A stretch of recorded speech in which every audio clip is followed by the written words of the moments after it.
Bonjour à toutes et à toutes. Nous sommes ravis de vous accueillir pour les coulisses de la création avec Christelle Dabos, que nous avons le plaisir d'accueillir aujourd'hui. Donc, l'association Lecture Jeunesse est à l'origine de ce rendez-vous en ligne qui visait justement à l'origine à mettre à la portée des jeunes une rencontre avec des acteurs de la chaîne du livre. Et nous avons fait le choix d'ouvrir cet événement à un public plus large pour justement permettre de faire connaître les actions de notre association. Donc, si vous vous demandiez pourquoi cette rencontre se faisait en plein milieu de la journée, c'est parce qu'initialement, c'était surtout réservé aux classes qui participent à nos projets de terrain. Donc, chez Lecture Jeunesse, nous sommes convaincus que la lecture et l'écriture sont les conditions de l'émancipation et de la construction de la citoyenneté. Et c'est la raison pour laquelle nous œuvrons au quotidien depuis près de 50 ans, grâce notamment à l'Observatoire de la lecture et de l'écriture des adolescents, qui, via la recherche, via des enquêtes de terrain et également via la revue Lecture Jeune, propose des chroniques et des dossiers thématiques. Nous avons aussi la formation que nous effectuons à destination des médiateurs qui travaillent au quotidien avec les adolescents pour en savoir plus justement sur leurs pratiques culturelles, sur l'offre éditoriale de la littérature jeunesse et la médiation à destination des adolescents. Enfin, grâce au développement de projets de terrain pour agir directement avec les jeunes. N'hésitez pas à faire un tour sur notre site internet et à nous suivre sur les réseaux sociaux. On vous souhaite une très bonne rencontre.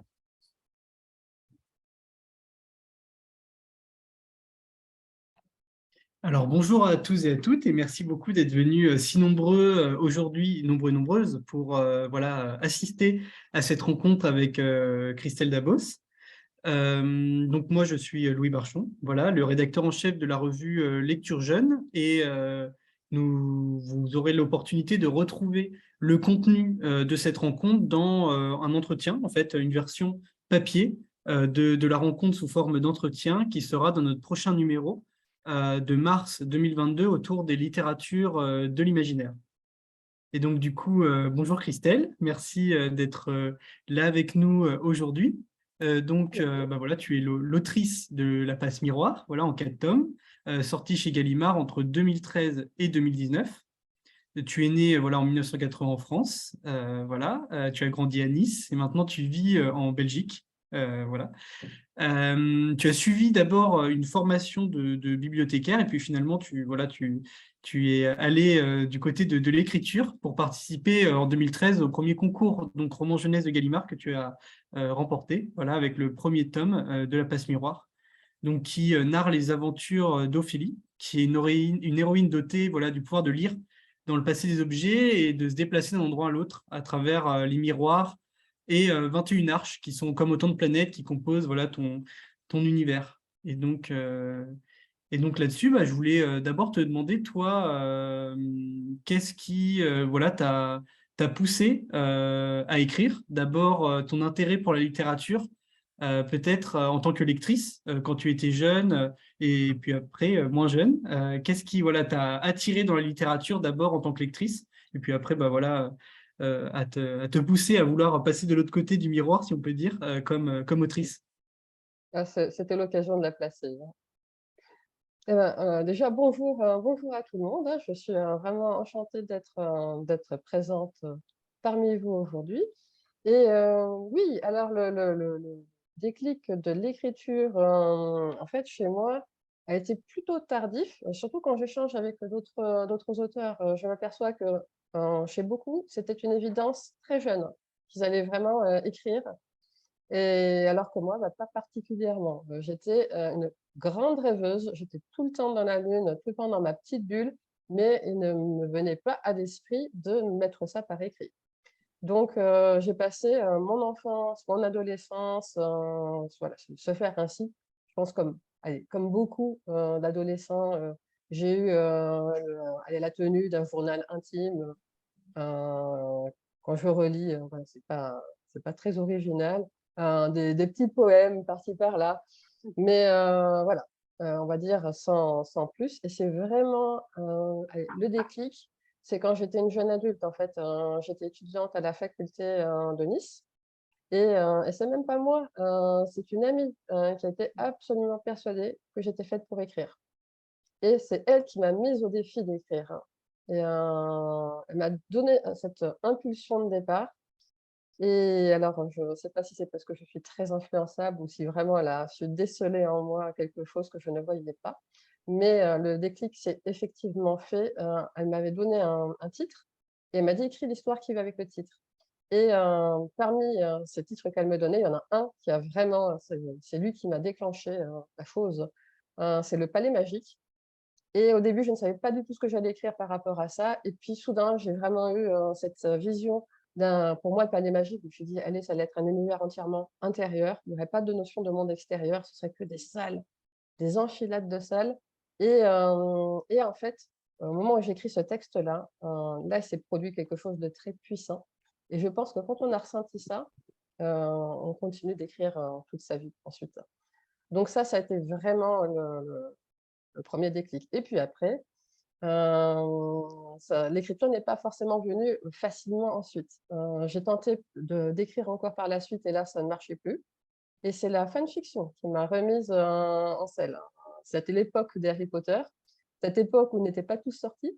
Il y avait les 4 premiers seulement qui étaient sortis, donc je parle vraiment d'une époque préhistorique maintenant. Et j'ai fait l'expérience de la frustration, de me dire: «Mince, mais il n'y a pas la suite de cet univers qui m'a embarquée». Et j'ai découvert l'univers des fanfictions, des fanarts et je m'y suis prêtée moi-même. Et ça m'a redéclenché l'écriture et là, j'ai réussi à écrire de façon beaucoup plus ample qu'avant. Et à partir de là, bah, une fois que j'ai écrit vraiment une fanfiction, j'étais jusqu'au bout, je me suis bien fait plaisir par rapport à ça. Là, j'ai eu très envie d'écrire un univers qui me serait plus personnel. Alors, c'était pas encore La Place Miroir, c'était un autre roman, c'était l'époque où il y avait Le Seigneur des Anneaux qui était sorti au cinéma, c'était cette époque-là. Et j'ai voulu écrire, voilà, un récit un peu de fantaisie, mais assez particulier, qui s'appelait L'Entremonde, que j'ai terminé en 2 tomes. Mais bon, qui a été extrêmement difficile à écrire. Là, je me suis rendu compte que c'était vraiment un exercice pas si facile et en plus, j'ai eu cette frustration jusqu'au bout de l'écriture de ce texte-là, de me dire: «C'est pas mon univers».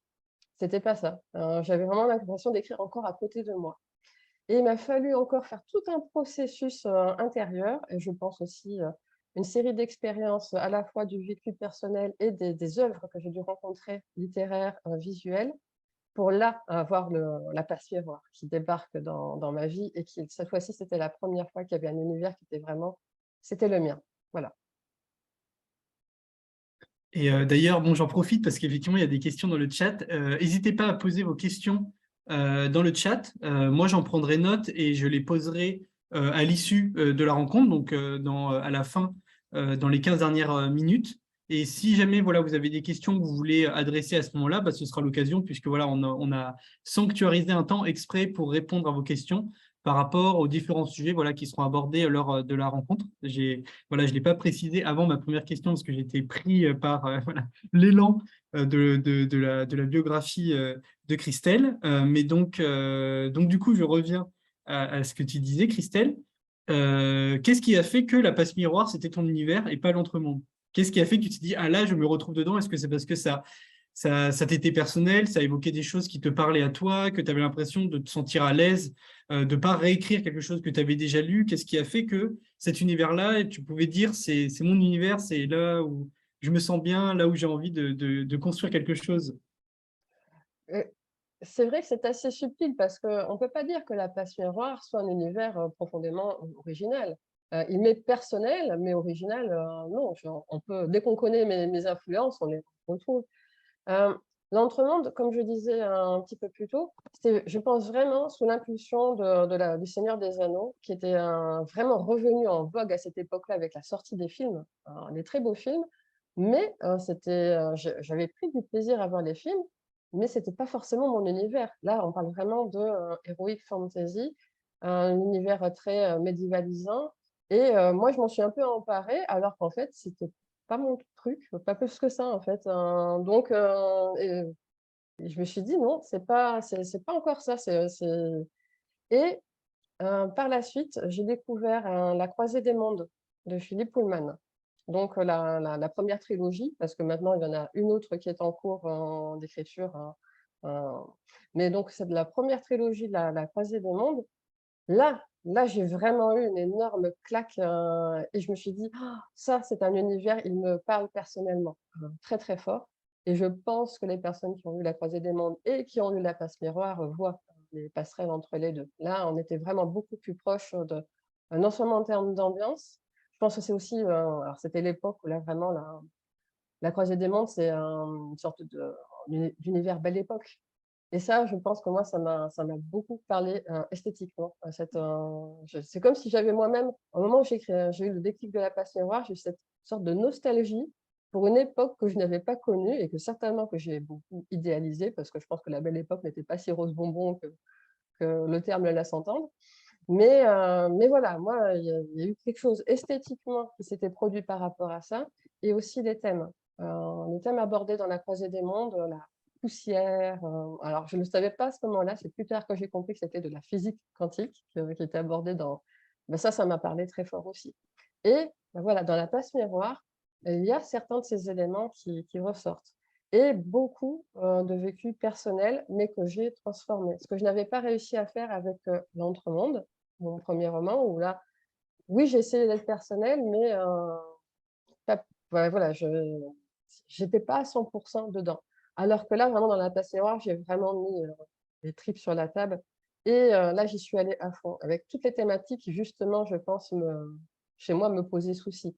À commencer par, la fameuse thématique du miroir, les apparences et la quête d'identité, le rapport à sa propre identité, sa propre, et le rapport à sa propre image aussi. Tout ça, voilà, j'y suis allée frontalement et voilà, c'est pour moi, ça a été un des récits les plus personnels, mais très transformé. Il y a beaucoup de symboles, donc Mmh. je pense qu'il faut vraiment bien me connaître pour décrypter tous les Ouais. symboles de La Passe Miroir. Mais c'est intéressant, ce que tu dis par rapport à l'entremonde que tu as voulu écrire après avoir vu Le Seigneur des Anneaux. Est-ce que tu as eu l'impression, en fait, de vouloir rendre hommage ou de vouloir parler de quelque chose que tu avais aimé comme spectatrice, mais qu'en fait, comme autrice, finalement, te correspondait moins? Donc quelque chose que tu aimais beaucoup, Exactement, mais finalement, à l'écrire, ça marchait exactement. moins. Alors ça, j'ai fait plusieurs fois cette expérience qu'en tant que, soit spectatrice ou en tant que lectrice, d'adorer un type d'ambiance ou d'univers et quand moi je veux écrire dessus, ça prend pas du tout. Mmh. Par exemple, j'ai une époque, j'adorais les ambiances un peu gothiques, vraiment, c'est un truc que j'adorais, tout ce qui était un peu mystérieux, les manoirs et tout ça. Mais lorsque j'ai voulu écrire, dedans, je me sentais mal à l'aise. Mmh. Donc parfois, c'est marrant, mais voilà, il y a certains univers qu'on peut vraiment beaucoup aimer, quand on est de l'autre côté du miroir, mais soi-même se plonger dedans, parfois ça ne correspond pas. Et il faut vraiment donc dans ce cas-là être très à l'écoute, de dire: «C'est pas parce que ça me plaît moi en tant que lectrice que ça va fonctionner à l'écriture». Et est-ce que, là-dessus, tu dirais qu'il y a quelque chose de l'ordre de ton tempérament, ta personnalité? Au sens où, en fait, quand tu écris, tu pars de toi et donc tu te dis: «Bah, en fait, le gothique, j'aime ça quand je le vois, mais quand je l'écris, je ça te met mal à l'aise parce que tu te sens pas tu as pas l'impression que ça te correspond, en fait, quand tu vas, C'est à raconter, ce moment-là que je me rends compte que ça ne fonctionne pas. Mais tant que je n'avais pas tenté de l'écrire et que j'avais pas fait cet échec-là, je m'en étais pas rendu compte. mmh. Est-ce que, du coup, il y a quelque chose de l'ordre de, bah, la compréhension de soi, en fait, comme on écrit? C'est-à-dire, on se découvre quand on se met à écrire, on se Complètement. découvre, Mais le déclic dont je parlais un peu plus tôt, hein, le 1er déclic d'écriture que j'ai eu, ça a complètement été ça. C'est qu'en fait, qu'est-ce qui s'est passé? Je me suis rendu compte qu'il existait en moi une facette de moi dont j'ignorais totalement l'existence et qui a voulu entrer en dialogue avec, ma conscience. Et c'est très particulier, hein, c'est un peu comme, enfin, souvent je fais le parallèle avec les rêves que l'on fait, où l'on rencontre d'autres personnages dans les rêves avec lesquels on interagit, mais qui en fait, ce sont des projections de soi, mais mmh. inconscientes et qu'on ne connaît pas. L'écriture, c'est un petit peu ça. C'est qu'il y a vraiment quelque chose qui a très envie de se raconter, mais c'est de l'ordre, inconscient et dans l'écriture, ça émerge et ça rentre dans le champ de conscience et c'est passionnant. Mmh. Et du coup, en fait, la passe miroir, c'est un peu toi par rapport par rapport à tes livres, finalement. Il y a quelque chose, de l'ordre du reflet, en fait. Quand on Ah mais lit, complètement. C'est vraiment là, c'est l'histoire miroir par excellence, hein, voilà, on peut faire une belle mise en abîme, là, c'est le moment, on peut c'est on ça. peut y aller. Je me demandais du coup, comme on avait parlé un peu avant la rencontre, ton rapport à la fantaisie. Est-ce que toi, quand tu as voulu écrire, voilà, tu disais que tu avais été intéressé par le Seigneur des Anneaux, la Croisée des Mondes, tu as écrit donc la Passe Miroir, et est-ce que tu t'es dit j'ai envie d'écrire dans un univers de fantaisie, j'ai envie d'écrire dans un genre en particulier, au contraire, tu t'es dit bah, j'aime ce genre de choses, j'ai envie de le retrouver, et puis voilà, on verra ce que ça donne comme univers. Et c'est principalement de l'extérieur qu'en fait on est venu qualifier le genre du livre. Ah, il y a ton micro qui s'est coupé, ce qui fait que je n'entends, j'ai pas entendu la fin. Ah, on m'a coupé le Voilà. micro. Du coup, voilà, je disais, je sais plus à quel moment on m'a coupé du coup. Bah, Mais pratiquement, c'est juste le dernier mot, les derniers mots ouais, que je n'ai pas. bah voilà, c'était. Du coup, ça m'a perturbé. Non, mais du coup, oui. Oui, mais je comprends que Mhm, est-ce que c'est moi qui ai voulu faire sciemment de la fantaisie c'est ou est-ce ça, que exactement. Ou est-ce voilà. que c'est de l'extérieur qu'on a qualifié le genre de ton livre comme ça? Bah, alors en fait, j'ai fait de la fantaisie sans le savoir. La fantaisie, c'est vraiment un terme que j'ai découvert tardivement. Ce qui veut dire que lorsque j'ai vu en fait Le Seigneur des Anneaux au cinéma, je ne savais pas que c'était de la fantaisie. Lorsque j'ai lu La Croisée des Mondes, d'ailleurs, au sens strict, La Croisée des Mondes n'est pas de la fantaisie. On croit, le premier tome de La Croisée des Mondes, on est vraiment dans un univers de fantaisie, mais à partir du deuxième tome, on bascule dans du fantastique. Et là, c'est intéressant de voir en fait quelle est la nuance entre les deux, sachant qu'en fait, la fantaisie, c'est vraiment un univers à part. C'est un univers qui est inventé de A à Z, et ce n'est pas notre réalité. Elle peut ressembler à notre réalité, mais ce n'est pas la nôtre. Alors que le fantastique, ça part de notre réalité, mais il va avoir après un présupposé fantastique, et il va avoir voilà, d'autres lois magiques ou autres qui font que c'est une réalité transformée. Donc, mais voilà, moi, je ne savais pas tout ça à ce moment-là. Et quand j'ai commencé à écrire La Place Miroir, je ne savais pas que je faisais de la fantaisie. Et d'ailleurs, quand je discute avec des lecteurs, certains n'ont pas réalisé que c'était de la fantaisie. Pour eux, c'est de la science-fiction. Il y en a certains beaucoup qui ont cru que c'était notre monde, mais dans le futur. Donc, c'est pour... voilà. On voit que c'est pas toujours forcément évident, on peut interpréter ça de façon différente, mais c'est une amie lectrice qui m'a dit: «Mais en fait, c'est ça ce que tu fais, c'est de la fantaisie». Et là, j'ai un peu tiqué, mais je dit: «Bon, pourquoi pas?» Je me suis dit, bah, je le faisais sans le savoir, et elle m'a un petit peu expliqué que les nuances, donc la différence entre la fantaisie et le fantastique, mais qu'il y avait aussi différents sous-genres de fantaisie, et que, bah, par exemple, voilà, Le Seigneur des Anneaux, me disait que c'était plutôt de l'heroic fantasy, mais qu'il y avait différents types. Et c'est vrai que, bah, pour moi, La Passion noire, c'était pas forcément évident parce que du coup, comme je n'étais pas dans cet univers ni médiéval, il n'y avait pas comment, des races comme les nains, les elfes, il n'y a que des humains en fait dans La Passe Miroir. Ben, ben non, c'est quand même de la fantaisie. Alors, elle avait employé le terme, à l'époque, elle avait employé le terme Gasselin. Je pense que c'était vraiment l'éclairage au gaz, en fait, parce que à ce moment-là, j'avais vraiment misé sur une ambiance très, très 19e siècle. Mais depuis, il y a le terme steampunk, je pense qu'il s'est un peu plus généralisé. Puis Mhm. maintenant, voilà, je pense que c'est plus voilà, le terme qui serait employé aujourd'hui. C'est vraiment, c'est littéralement la vapeur, toutes les machines à vapeur. Et en fait, c'est tout l'univers esthétique de Jules Verne qu'on retrouve un petit peu, c'est ce type d'ambiance-là. Donc voilà, l'étiquette est venue par la suite, mais c'est pas moi je n'ai pas fait de la fantaisie, on va dire volontairement. Et du coup, comme on parlait, voilà, tu disais que sur les anneaux, tu savais pas forcément que c'était la fantaisie qu'on a vu, etc. Est-ce qu'à partir du moment où voilà, on t'a dit tu fais de la fantaisie, euh, tu t'es intéressé à ce genre ou en fait tu t'y étais déjà intéressé sans t'en rendre compte? Et quelles sont un peu les œuvres qui t'ont marqué là-dedans? Est-ce que ça a nourri ton univers? Tu parlais d'Harry Potter, tu parlais de la Croisée des Mondes, tu parlais voilà, du Seigneur des Anneaux. Est-ce qu'il y a d'autres œuvres encore qui t'ont nourri, que ce soit, bah, je sais pas, au cinéma, en littérature ou ça t'a aidé à construire ton univers ou au contraire à savoir que tu voulais pas faire la même chose? Alors, en termes de fantasy, j'avais lu plus jeune, comment ça s'appelle? Le vol du dragon de Anne McCaffrey. Alors là, je pense qu'on est vraiment dans de la... enfin, Encore une fois, quand on connaît cette œuvre, au début, on est persuadé que c'est de la fantaisie, mais quand on connaît la totalité de l'œuvre, on se rend compte que c'est de la science-fiction. En fait, mais c'est ça que j'aime bien, moi, c'est quand il y a des glissements ainsi. Et Le vol du dragon, bah, je pense que c'est certainement le premier livre de fantasy que j'ai lu, sans savoir que je lisais de la fantasy. Et pour moi, je sais que ça avait été une claque énorme. C'est vraiment un livre où il est question non seulement de dragons, mais de liens télépathiques, de téléportation, de voyage temporel. Et moi, je me suis dit, ah, mais on peut parler de tout ça dans un roman. Ça avait été une lecture qui m'avait énormément transportée. Et je pense que ça m'a fait un petit déclic. Et c'est aussi l'époque où j'ai mis les pieds, alors là, pareil, hein, sans le savoir, parce qu'en fait, chez mes parents, il y avait vraiment une bibliothèque remplie de livres et personne ne sait, chez moi, personne ne sait d'où viennent les livres, hein. À chaque fois qu'on pose la question, mais qui a acheté ce livre? Personne ne le sait. Donc il y a plein de livres dans la maison familiale et on ne sait pas d'où ils sortent, mais j'ai mis les pieds comme ça dans l'ésotérisme. Je ne le savais pas, c'était de l'ésotérisme.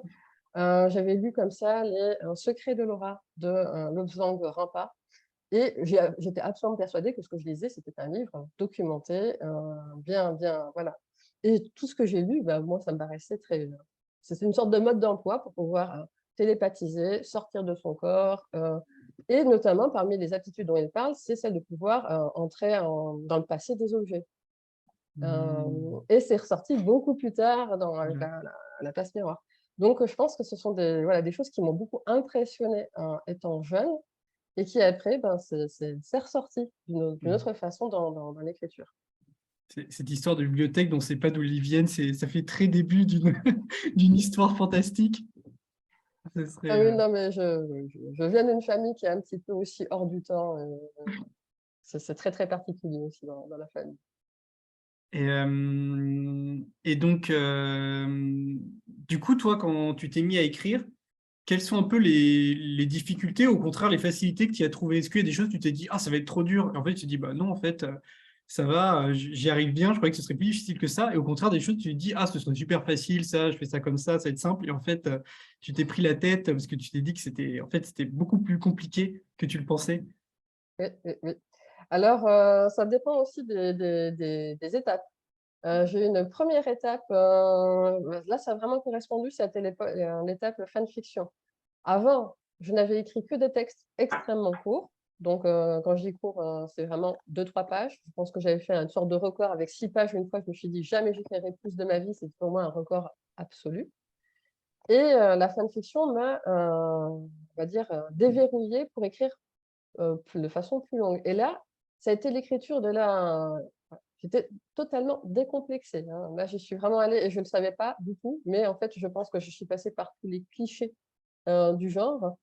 Mais c'est bien que j'ai pu faire cette expérience-là avec une héroïne qui bah, très rapidement s'avère être toute puissante, qui a vraiment tous les pouvoirs, hein. Harry Potter, pouf, c'est de la menotte à côté, c'est elle qui prend vite le devant de la scène. Et voilà, il y avait un dragon parce que c'était l'époque où j'avais vu le voyage de Chihiro. Donc, bah, voilà, j'avais mis un dragon exactement de la même sorte qu'il y avait dans le voyage de Chihiro. Un médaillon. Voilà, j'y suis vraiment allée dans tous les sens, mais ça m'a rendue extrêmement libre. Je me suis dit, ah, en fait, c'est extrêmement facile d'écrire. Et c'était là que l'illusion résidait, c'est qu'en fait, j'étais dans les pantoufles de quelqu'un d'autre. J'étais vraiment dans l'univers créé par une autre personne qui avait voilà, J.K. Rowling avait créé un univers de A à Z avec son propre système de magie, ses propres lois et les limites aussi de la magie. Et voilà, moi, ça m'avait paru très simple de m'emparer de ça. Lorsque j'ai voulu écrire le premier roman original, entre guillemets, avec l'Entremonde, là, je me suis rendu compte que lorsqu'on voulait inventer soi-même un univers de A à Z, eh ben, voilà, c'est là que c'est devenu chez moi, je pense que ce qui est facile, c'est des idées. Elles viennent vraiment très facilement. Je n'ai pas d'effort mental à fournir. J'ai vraiment les idées, elles viennent. Mais le problème, c'est qu'une fois qu'on commence à écrire et que du coup, on commence à graver dans le marbre, hein, il ne s'agit pas de se contredire. Donc, lorsqu'on crée par exemple, une loi qui est propre à son univers, eh ben, il faut que la loi, on ne peut pas la transgresser, quoi. Il faut toujours avoir, et plus on avance dans l'écriture, plus on rajoute des détails spécifiques à chaque personnage. Il faut tout avoir en tête pour ne jamais se contredire, parce que s'il y a une contradiction, le voile de l'illusion se dissipe, et ça y est, le lecteur est complètement expulsé de sa lecture. Mm. D'ailleurs, une autre particularité, là on a parlé de l'aspect fantasy.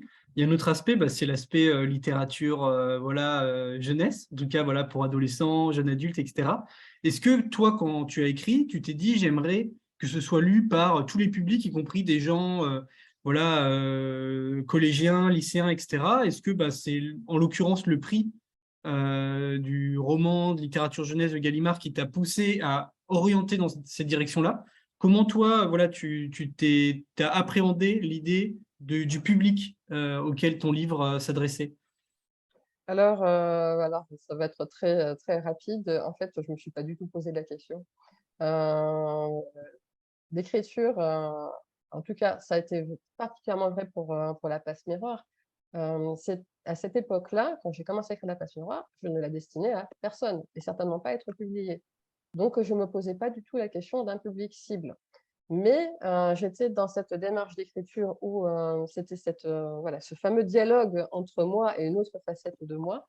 Et je pense que voilà, j'étais ma première lectrice. Et sachant que moi, voilà, j'ai quitté l'enfance et j'ai jamais eu le sentiment d'avoir atteint un autre rivage. Je suis dans un entre-deux.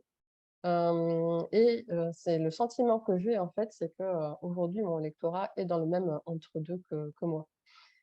Ce qui fait que lorsqu'il y a eu le concours organisé par Gallimard Jeunesse, moi, je n'aurais jamais pensé à participer si je n'avais pas été fortement encouragée par mon entourage. Et quand je dis entourage, c'est l'entourage physique, mais aussi l'entourage virtuel, parce que c'était cette époque-là où j'avais publié La Passe Miroir sur une plateforme qui s'appelle Plume d'Argent.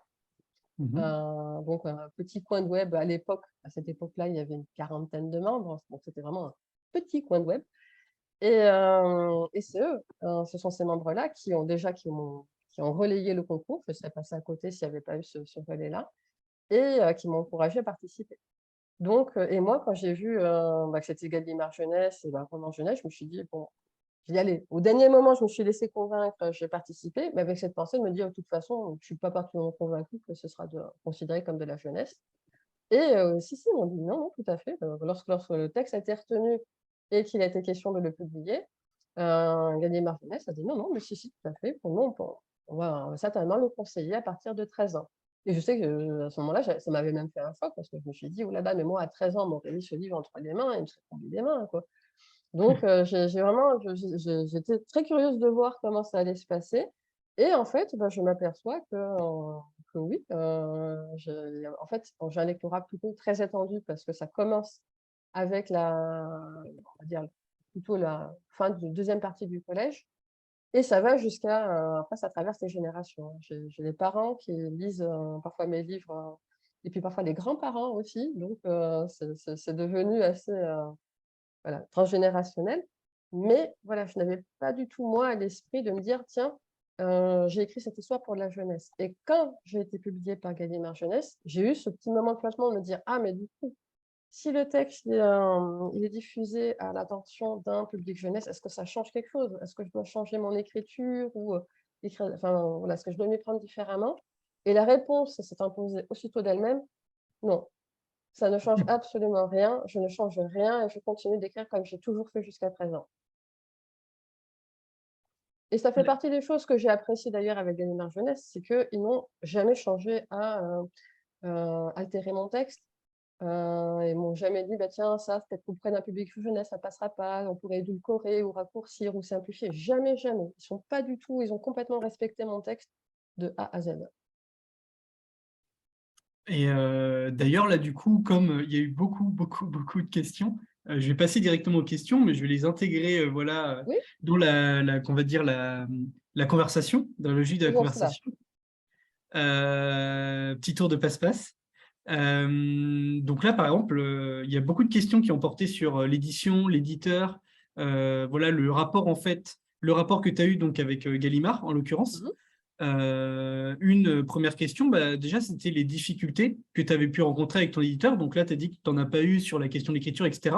Est-ce que sur la question de l'univers, comment tu développes ton univers, le fait de le développer en 4 tomes, etc., est-ce que ça a pu poser d'autres types de questions, le fait d'écrire cet univers-là en particulier? Alors, je pense que une des plus grandes difficultés, c'est qu'en fait, je me suis sentie parfois seule. Parce que comme justement, Gallimard Jeunesse est très peu interventionniste, alors ça, ce bon côté, c'est que voilà, mon texte et ma création de personnages d'univers est totalement respectée. Mais du coup, ils n'interviennent pas du tout sur ce que je crée. Et ça veut dire que vraiment, je suis toute seule à bord. J'ai vraiment l'impression d'être j'ai le gouvernail, j'ai un gros bateau et je suis vraiment seule à bord de ce bateau-là. Et en plus, moi, je ne sais pas pourquoi, mais je m'étais mise en tête qu'à partir du moment où j'avais signé le contrat éditorial pour le premier tome, je me suis dit, bon, ça veut dire que je ne peux plus soumettre mon texte à personne. Moi, j'avais pris l'habitude de mettre mon texte en ligne et de le partager avec mes amis de Plume d'Argent. Du jour au lendemain, j'ai retiré tout, hein. Tout ce qui était en rapport avec la passion rare, j'ai retiré du site. Et j'étais vraiment, je me suis persuadée que ce serait mon éditeur serait désormais mon seul interlocuteur et qu'il faudrait d'attendre que le livre soit publié pour avoir des retours de lecture. Et ça, c'est vraiment moi toute seule, hein, qui me suis mis ça en tête parce que je me suis bloquée vraiment sur le deuxième tome où là, j'ai commencé vraiment à faire des crises d'angoisse assez fortes. J'étais vraiment j'étais pleine de doutes sur ce tome-là. Et là, j'ai fini par demander à Gallimard si j'étais autorisée à au moins confier mon texte à un certain regard de confiance des personnes qui m'ont suivi dans toute l'écriture de La Passion rare et les différentes versions. J'ai dit, est-ce que, bon, sans le mettre en ligne, je peux au moins diffuser dans les coulisses ça, Ils ont dit, mais bien sûr que tu peux, on te fait confiance de choisir des personnes de confiance, du moment qu'après, ça ne fuite pas, il n'y a pas de problème. Ça a été énorme pour moi de pouvoir à nouveau bénéficier de ce regard de personnes dont moi je connais les techniques d'écriture, donc je connais aussi l'univers qui n'est pas forcément le mien, mais qui apportait un regard très complémentaire et ça m'a vraiment, vraiment beaucoup aidé. Donc voilà, pour le processus de création, j'ai envie de dire, quitte à choisir, je préfère ça. Je préfère vraiment d'avoir cet éditeur qui ne va pas trop intervenir sur le texte, qu'un éditeur qui va barrer des pages entières ou dire ça, il faut édulcorer ou il faut simplifier. Voilà. À choisir, je préfère ce scénario-là. Mais dans ce cas-là, ça demande d'être bien entouré à côté pour avoir aussi d'autres regards.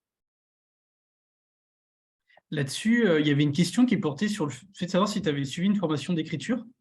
Donc, je vois que tu dis non. Du coup, je vais Non, porter ma question sur la Plume d'Argent. eh oui, Tu l'as cité à plusieurs reprises. Est-ce que c'est là que tu avais fait aussi tes c'est ça qui a été fanfictions? formateur. C'est là que tu as été formé, du coup. Alors en fait, je viens d'une famille de musiciens. Alors pour moi, ça me fait toujours un peu bizarre de voir qu'il existe des conservatoires pour la musique, pour les arts de toutes sortes. Mais c'est vrai que pour l'écriture, alors à ma connaissance, peut-être que ça commence maintenant à se développer, je ne sais pas. Mais je sais qu'en tout cas à l'époque où moi je m'étais vraiment mise à l'écriture, je m'étais sentie très seule. Rapidement, tout mon entourage me voyait me piquer d'écriture. Il y avait une véritable bienveillance de la part de mon entourage, mais comme personne n'écrivait autour de moi, je passais parfois par des phases qui étaient totalement incompréhensibles pour les personnes qui m'entouraient. Des gens qui ne voyaient pas pourquoi je m'angoissais parfois pour un texte. Pour eux, ils disaient, mais pourquoi tu te prends la tête à ce point-là, alors que pour moi, c'était viscéral. Je passais vraiment par des phases de tourment extrêmes. Et par rapport à ça, alors internet vraiment a été très bienvenu puisque du coup, ça m'a mise en relation. Moi, j'ai cherché vraiment sur internet, non pas, ça m'intéressait pas tant de diffuser mon texte et d'avoir des lecteurs, c'était pas ça qui m'intéressait le plus, c'était vraiment d'avoir des échanges avec d'autres auteurs. Et pour moi, Plume d'Argent, ça a été ça. J'ai vraiment, à force de fouiller, d'aller de clic en clic et de lien hypertexte en lien hypertexte, je suis tombée sur Plume d'Argent. Et l'une des premières règles de ce site, c'était, et c'est toujours, pour tout chapitre que l'on met en ligne, on s'engage à lire et commenter le chapitre de quelqu'un d'autre. Et ça, pour moi, ça a été, je me suis dit, OK, c'est là que je dois être parce que c'est vraiment ça que je cherche, il y a des échanges. des commentaires sur les textes dans les deux sens. Et alors depuis, la communauté s'est bien développée, hein. Je disais qu'à l'époque où je l'ai connue, il y avait une quarantaine de membres. Maintenant, il y en a plus de 4000. Donc Ah oui. ça ah oui, non, ça va. Je suis peut-être un petit peu responsable parce que comme j'arrête pas d'en parler, je pense que j'ai fini par donner beaucoup de visibilité à cette plateforme, et notamment des personnes qui viennent mais qui ne lisent pas du tout le règlement et qui veulent juste publier pour être lues. Il y en a beaucoup qui sont un peu rebutés justement par cet aspect de se dire: «Waouh, pour un chapitre, je suis obligée de commenter, laisser des commentaires», et il y en a certains pour qui c'est pas bien vécu. Mais moi, c'est ça qui a été le plus formateur. C'est d'un côté les commentaires que j'ai reçus, des commentaires constructifs, chapitre par chapitre, des personnes qui me disaient qu'ils voyaient dans les chapitres qu'est-ce qui fonctionnait et qu'est-ce qui pourrait fonctionner moins. Et aussi, et peut-être même surtout, le fait soi-même d'être dans la posture de la personne qui commente et qui va se dire: «OK, là, je suis pas juste une lectrice passive, je dois vraiment essayer de voir quels sont les effets que ce que je suis en train de lire sur le texte, quel effet ça produit sur moi, et pourquoi est-ce que là, je suis vraiment dans la lecture et pourquoi là, tout d'un coup, je n'y suis plus?» Et arriver à mettre ça en mots, et ben ça, c'est un exercice, heu, vraiment, enfin, pour moi, je pense que c'est ça qui m'a le plus formée. Parce qu'au fur et à mesure que je voyais des choses dans l'écriture des autres, ça m'a fait des déverrouillages. Vraiment, je me suis rendu compte c'est vraiment encore une fois, l'effet miroir, hein, c'est l'occasion aussi de le placer. Mhm. Ça m'a vraiment renvoyé à mes propres techniques d'écriture. Et voilà, pour moi, ça a été la meilleure formation, du monde. Vraiment faire des commentaires ou des bêta-lectures sur, les textes d'autres personnes. Et toi d'ailleurs, qu'est-ce que ça t'a amené à réfléchir sur ton propre voilà, dispositif d'écriture? Est-ce que voilà, depuis le moment où tu as commencé, quelles sont un peu les techniques que tu as mises en place? Je sais pas, est-ce que tu t'astreins à des temps d'écriture?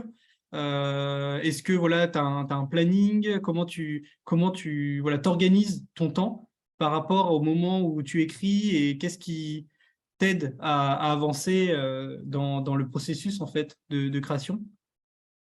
Alors, il y a une évolution, hein, par rapport au tout début. Le seul point commun, je pense, c'est vraiment la chose qui n'a pas du tout changé à travers le temps, c'est, que je suis incapable de me mettre à écrire en me forçant. Donc voilà, je ne vais pas mettre le réveil le matin et me dire: «Voilà, je vais écrire de telle heure à telle heure», ça ne fonctionne pas du tout comme ça chez moi. Il faut d'abord qu'il y ait vraiment l'appel. Il y a vraiment quelque chose qui me pousse tout d'un coup, je me dis: «Oh, voilà, là, c'est le moment de m'y mettre». Donc il faut vraiment à la fois être très, à l'écoute de ça, et aussi se rendre disponible pour ça. Donc ça, je pense que c'est vraiment le point commun, à travers le temps. Mais sinon, je sais qu'à mes tout débuts, quand j'écrivais, j'improvisais tout le temps, tout le temps, tout le temps, et je me posais aucune question, et d'ailleurs, j'étais incapable de retravailler un texte. Lorsque j'écrivais vraiment au fur et à mesure, et lorsque je soumettais mon texte à des personnes de mon entourage immédiat, si on me faisait des critiques sur le texte, je me vexais énormément, c'était très mal vécu, et je me disais: «De toute manière, je vais pas retravailler le texte». Moi, pour moi, c'était même pas concevable. Je me dit: «Non, voilà, c'est venu comme ça, j'ai pas envie de réécrire ou de retoucher à des phrases». Donc j'avais un véritable blocage par rapport à ça, et j'ai appris à être flexible. Ça, c'est vraiment du coup au contact de Plume d'Argent, c'est d'être capable de lâcher prise et de se dire: «OK, je dois mettre mon ego de côté, me mettre moi au service du texte, et de voir, il y a toujours, peut-être une manière à optimiser, améliorer le texte». Et là, du coup, ce que j'ai dû apprendre à faire, c'est me poser les bonnes questions, ce que je ne faisais pas du tout au début. Donc plus que des techniques, c'est, les questions. C'est toujours se demander: «Pourquoi je fais ce choix-là? Pourquoi? Pourquoi? Pourquoi? Pourquoi?» Et ça, c'est vraiment un très, très bon exercice, parce que là, ça amène vraiment, encore une fois, dans le champ de conscience, tout ce qui se produirait inconsciemment. Ça évite d'écrire trop par mimétisme, parce que on peut, par exemple, écrire en reproduisant l'écriture de quelqu'un d'autre qu'on a lu. On va reproduire les mêmes schémas narratifs, où on va véhiculer des stéréotypes, mais sans s'en apercevoir. Alors que lorsqu'on commence à se dire: «Tiens, pourquoi j'ai fait ce choix-là?» Ça interroge. Et je pense que moi, ça a vraiment été, voilà, le fait de me poser les questions au fur et à mesure, ça m'aide énormément. Et j'ai fait l'expérience d'écrire, avec plan. C'est à partir du moment où j'étais publiée, j'ai essayé de faire un plan pour le 2e tome de La Passe Miroir. Ça m'a complètement bloquée. Donc voilà, je me suis rendu compte que j'étais pas du tout, si j'ai un plan trop rigide, ça ne fonctionne pas, ça m'asphyxie et je n'arrive plus. Donc j'ai appris à développer d'autres techniques par rapport à ça et là, alors je parle beaucoup, c'est des post-it. Chez moi, c'est pas des post-it que je prends en papier, j'ai un logiciel, dont je me sers, qui a une sorte de tableau de bord et je peux vraiment mettre dessus plein de post-it et je vais décomposer quand j'ai une idée d'histoire. Voilà, j'ai plein d'idées, je décompose toutes les idées sur différents post-it et ça finit par devenir des moments de l'histoire, ça fait des étapes et l'avantage des post-it, c'est que c'est très flexible et que je peux les déplacer, de dire: «Bah, tiens, tel élément, il faut qu'il arrive plus tôt parce que là, c'est beaucoup trop tard, il faut que je l'introduise avant» ou au contraire, tel élément, bon, bah, pour le moment, ça ne va pas dans l'histoire, donc tant pis, je déplace le post-it, je verrai un peu plus loin si je le traite.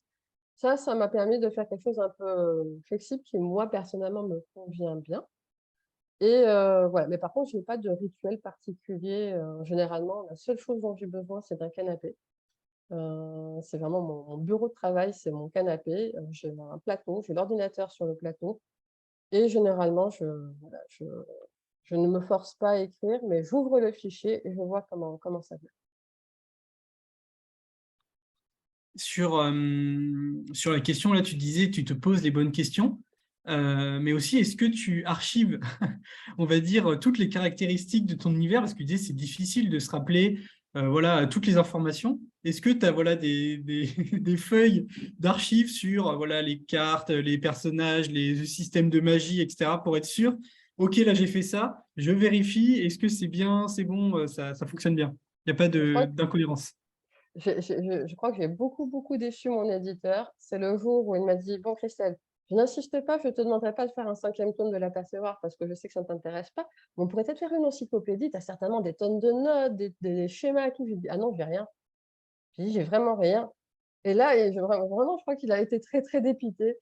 Il s'était certainement imaginé que j'avais effectivement tout un voilà, que j'avais plein de notes, de ceci, de cela et en fait, alors je pense que j'ai les personnes qui me connaissent savent que j'ai une très mauvaise mémoire. Vraiment, je suis pas physionomiste, j'oublie tout, je suis extrêmement étourdie, mais je pense qu'en fait, c'est mon cerveau qui s'est spécialisé dans un domaine, c'est que j'ai de la mémoire pour les histoires que j'écris.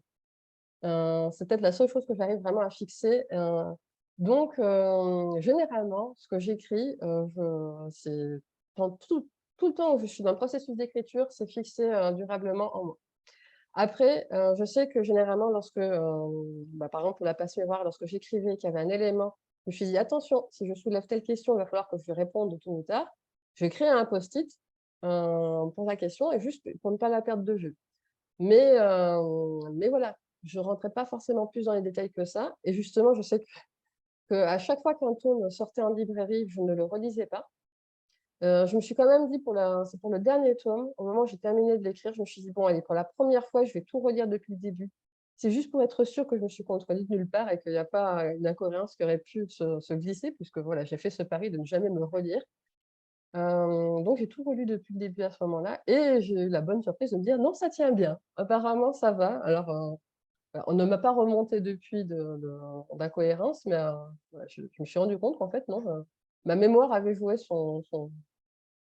elle avait fait son travail et j'avais pu vraiment faire un univers qui s'est pas trop contredit. Par Mmh. contre, voilà, je sais que j'ai créé une certaine frustration parce que, comme, tu le disais tout à l'heure, il y a 21 arches dans La Passe Miroir, on ne les explore pas toutes. Mmh. Je sais que pour beaucoup, il y en a beaucoup de lecteurs qui m'ont dit: «Mais pourquoi avoir créé 21 arches alors que, finalement, on ne voit qu'un qu'un fragment du monde?» Donc Pour c'est faire vrai de la qu'on doit fanfiction, ça. ah bah, voilà, exactement, voilà, c'est le moment, mais moi, c'est ce que je réponds aux lecteurs, je dis: «Eh, faites-vous plaisir, n'hésitez pas à y aller». C'était comme, c'est un peu l'emblème, enfin, l'exemple qu'on cite toujours de Tolkien qui aurait tout imaginé. Pourtant, il a expliqué qu'il y a plein de choses qu'il a laissées exprès, sans réponse pour justement que le lecteur investisse, cet univers-là en se disant: «Qu'est-ce qui a bien pu se passer avant le Tiers-Âge, avant tel moment, entre ça et ça?» Et c'est pour ça qu'il y a beaucoup de dates, parce qu'il disait, en fait, entre les dates, on ne sait pas ce qui se passe dans ces Mmh. événements. On sait que c'est important, mais on laisse la liberté d'imaginer, quoi. Donc, je trouve ça Ah, mais il y a assez… il y a des zones d'ombre. Mm. Moi, tout ce que je n'ai pas écrit, c'est dans l'ombre, même pour moi. Je n'ai pas de réponse aux questions. Donc, moi, ça me va très bien s'il y a des lecteurs qui vont s'engouffrer dedans. Là-dessus, du coup, il y a beaucoup de questions qui sont revenues de la part des élèves, notamment, sur l'inspiration. Donc, comment tu t'inspires? Donc, il y a des questions voilà, qu'on portait sur les films, la musique, les expériences que tu as pu avoir, même au quotidien, qui ont pu t'inspirer. Et aussi, il y en a certains qui ont demandé tes rêves. Est-ce que tu rêves de choses et tu te dis, ah, ça serait génial, il faut que je le mette dedans, ça me donne des images. Comme tu parlais beaucoup des rêves, tu disais que tu étais rêveuse. Bon, là, bah, j'imagine aussi le jour, quoi. Comment tout ça, ça vient nourrir ton dispositif de création? Alors, oui, effectivement, il y a deux types de rêves. Il y a le rêve éveillé et le rêve vraiment donc, nocturne. Hmm. Et je pense que voilà, chez moi, les deux, c'est presque même gênant, hein. Je suis tout le temps en train de rêver. Je suis tout le temps, tout le temps. Et il y a c'est comme si j'avais en permanence une sorte de théâtre, tout le temps en action. Et dès que je suis dans le train, dans le bus, dans la rue, en train de marcher, il y a des images qui se superposent et j'ai toujours des scènes qui se jouent ainsi ou qui se rejouent et parfois avec des variations. Et au bout d'un moment, tout ça, ça finit par construire une histoire petit à petit. Donc, je fais pratiquement en permanence de la fanfiction. Hmm. C'est toujours des œuvres que j'ai vues, alors soit des œuvres, des films d'animation, des livres que j'ai lus, des bandes dessinées, ça peut vraiment être tout un tas de choses. Et dès que j'ai eu un coup de cœur pour un univers et surtout pour des personnages, parce que c'est toujours des personnages, chez moi, c'est vraiment des personnages qui sont vraiment là aux prémices de tout. Voilà, bah, ça commence à faire des fanfictions dans ma tête et je commence à me faire des petits scénarios. Et généralement, ça fait tout un processus, parfois très long, qui fait que tout d'un coup, ça va se transformer en une histoire tout d'un coup personnelle et originale. Donc, voilà, le processus du rêve, oui, est très important chez moi. Et puis aussi les rêves nocturnes. Le nombre de passages dans la place miroir qui sont venus parce que ça vient de rêve. Même là, je ne spoil rien, hein, mais la fin de la place miroir, c'est un rêve que j'ai fait. Et là, pour moi, c'était une évidence. Je me suis dit, bah, voilà, c'est une évidence que la fin, ça allait être ça. Et les rêves qui sont eux-mêmes, qui se construisent à partir d'œuvres que je vois. Hmm. Alors, bon, moi, je sais que je suis très attirée par les univers graphiques, donc beaucoup d'œuvres visuelles, hein. Je suis très attirée par les films d'animation, et que ce soit les longs métrages ou les séries animées. Ça, chez moi, c'est énorme, hein. Ça joue un rôle considérable. Là-dessus, une question que posaient voilà, un certain nombre d'adolescents en classe, c'était toi, tu étais quoi comme lectrice quand tu étais adolescente? Est-ce que tu lisais beaucoup? Parce que tu disais que ça t'est venu en fait assez tard, la question d'écrire. Mais est-ce que tu lisais beaucoup et puis en fait, ça t'est pas venu à l'esprit d'aller de l'autre côté ou même bah, tu lisais pas particulièrement plus que ça? Juste, tu rêvais beaucoup? Bah, je ne lisais pas plus que ça. Et en fait, j'étais même très peu curieuse. La curiosité s'est développée avec le temps, mais j'ai vraiment été une adolescente très, très peu curieuse. Je lisais les œuvres du programme et c'est tout. Voilà. Une fois que et pourtant le pire, c'est que lorsqu'on me mettait un livre entre les mains, bon, je dis: «Bon, c'est au programme, donc je vais le lire», mais à chaque fois, je le dévorais. Mais j'avais pas ce réflexe de me dire: «Bah, tiens, du coup, de moi-même, est-ce que je n'irais pas lire d'autres livres?» et tout, ça s'arrêtait là. Et généralement, moi, ce que je recherchais, qu'est-ce que j'allais faire? J'allais plutôt revoir 20 fois le même film d'animation plutôt que d'aller prendre un livre inconnu sur une étagère et de me dire: «Tiens, je vais découvrir ça». Hmm. Donc, adolescente, ça a été un petit peu ça. C'est vraiment quand j'étais au lycée où là, tout d'un coup, j'ai commencé à prendre des livres sur des étagères familiales, que là, que je commençais à tomber sur des œuvres. Je me suis dit: «Tiens», à chaque fois, c'était une surprise, hein. Et généralement, quand je prenais un livre que je commençais, je ne le lâchais pas avant de l'avoir terminé. Hmm. Mais C'est marrant. Oui. tardivement, quoi. Voilà, ça s'est pas Ouais. fait, voilà. Et toujours aujourd'hui, je suis pas une si grande lectrice que ça. Et aujourd'hui, pour d'autres raisons, c'est que, quand je lis, ça me donne terriblement envie d'écrire. Donc, le nombre de fois où je prends un livre, je le lâche parce que ça déclenche chez moi un élan d'écrire, je me disperse, ça c'est assez terrible. C'est intéressant parce que c'est un type de propos que j'ai déjà entendu de la part d'auteurs en horreur. qui m'ont dit qu'en fait, eux, c'est principalement voir de l'horreur qui leur a donné envie d'écrire de l'horreur, presque plus que de lire de l'horreur, parce que c'est vraiment des images qui les ont frappés, et ça se retrouve dans leur manière d'écrire qui est très cinématographique. Du coup, moi, j'aurais une dernière question, parce que le temps, voilà, le temps s'en va, comme on dit. Ce serait, toi, quels sont un peu les blocages que tu as dû dépasser quand tu as écrit, notamment pour te dire, voilà, là, ce livre-là, j'ai fait des réécritures, là, je pense que c'est bon, je pense que j'ai plus besoin de réécrire. Comment j'ai réussi à me concentrer pour bien écrire et être sur mon histoire et pas être dispersé, et me dire, voilà, là, j'ai écrit un bon livre, là, c'est bon, je peux l'envoyer à un éditeur. Qu'est-ce qui Alors, les t'a... blocages, oui, oui, je pense que de toute manière, c'est un passage absolument obligé, quelle que soit l'histoire en cours. Généralement, c'est la crise de doute. Il y a toujours tôt ou tard le moment où, alors qu'il y a d'abord un certain enthousiasme à se mettre à l'écriture, surtout quand on est sur un début d'histoire. C'est tout nouveau, c'est tout neuf, on se lance. Et puis, ça y est, tout d'un coup, les doutes arrivent et on finit par se dire, oh, mais ce que j'ai écrit, est-ce que vraiment, est-ce que c'est si intéressant que ça? Après, voilà, il y a une sorte de petit juge intérieur, un petit critique qui se met en place et lui peut vraiment saboter. Et j'ai traversé vraiment des moments où je remettais tout en question. Et le nombre de fois, par exemple, rien que la passe miroir, le nombre de fois où j'ai repris le texte et que je l'ai réécrit, je suis vraiment tombée parfois dans des boucles de réécriture sans fin. Je pouvais réécrire le même chapitre tout le temps, tout le temps, tout le temps. Je n'étais jamais contente, ce qui faisait que je n'avançais jamais. Donc, il y a eu même des moments de découragement. Je me disais: «Je vais jamais terminer cette histoire». Sachant que, l'histoire qui est aujourd'hui publiée, c'est une réécriture complète. Moi, j'étais partie dans une autre direction à la base avec La Place Miroir. C'était, le tout premier jet, c'était pas du tout la même histoire.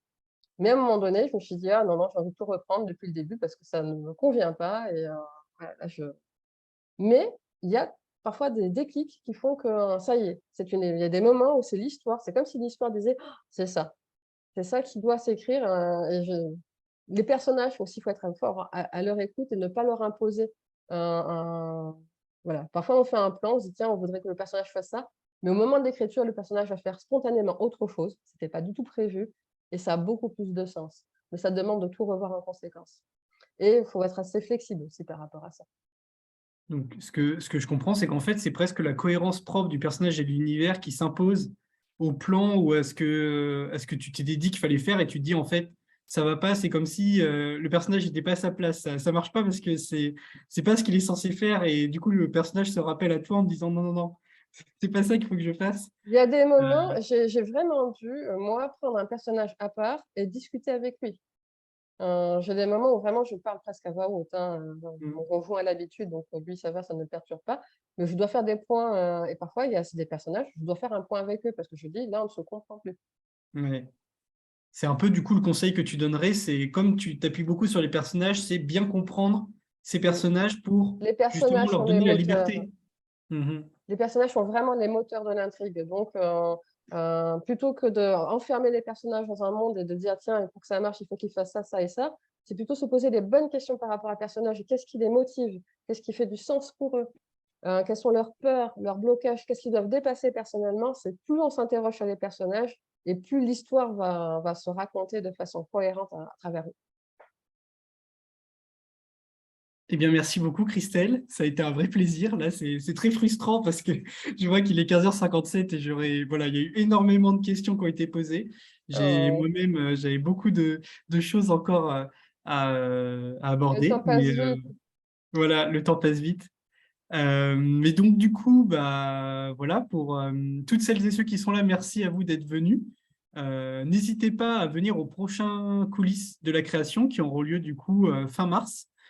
Fin mars, ce sera aussi notre soirée de lancement du numéro sur les littératures de l'imaginaire qu'on va faire, on l'espère, à la librairie Le Nuage Vert, donc librairie de l'imaginaire dans le 5e arrondissement à Paris. On va aussi avoir la semaine prochaine donc un colloque qui est librement accessible à la Maison de la Poésie à Paris. Ce sera toute la journée de 9h à 17h et le thème de ce colloque sera donc l'oralité. Donc toute la question de comment voilà, le dispositif oral, en fait, peut permettre d'organiser des ateliers, de débloquer des usages de lecture et d'écriture, de développer voilà, du théâtre, des pratiques de poésie ou de slam, ce genre de choses. Voilà, donc c'est gratuit et ce sera diffusé également en ligne sur YouTube pour les personnes qui ne peuvent pas se rendre sur place. N'hésitez pas à regarder sur notre site pour voir tout ça. Voilà. Donc, sur ce, bah, pour celles et ceux qui voudraient retrouver cet entretien, il sera donc reproduit dans notre prochain numéro, comme je vous disais, des littératures de l'imaginaire. Il donnera lieu donc à voilà, une version écrite avec d'autres voilà, questionnements sur qu'est-ce que la fantaisie, la science-fiction, la bande dessinée, la place des libraires dans ce paysage foisonnant de la littérature de l'imaginaire. Voilà, donc n'hésitez pas à vous renseigner, à vous abonner, à regarder tout ce qu'on fait sur notre site. Et je vous souhaite bah, voilà, une très bonne journée et une très bonne année, puisque voilà, on est en début d'année, on peut encore se le souhaiter. Et c'est vrai, tout à fait. Ben, une bonne année à tout le monde et un Bonne grand année à tout le remerciement. monde. J'ai vu passer plein de messages. Merci. Vraiment, ça m'a beaucoup touchée. J'ai passé un très bon moment Oui, en ta compagnie, Louis. Voilà. merci Christelle, moi Merci. aussi. Merci beaucoup.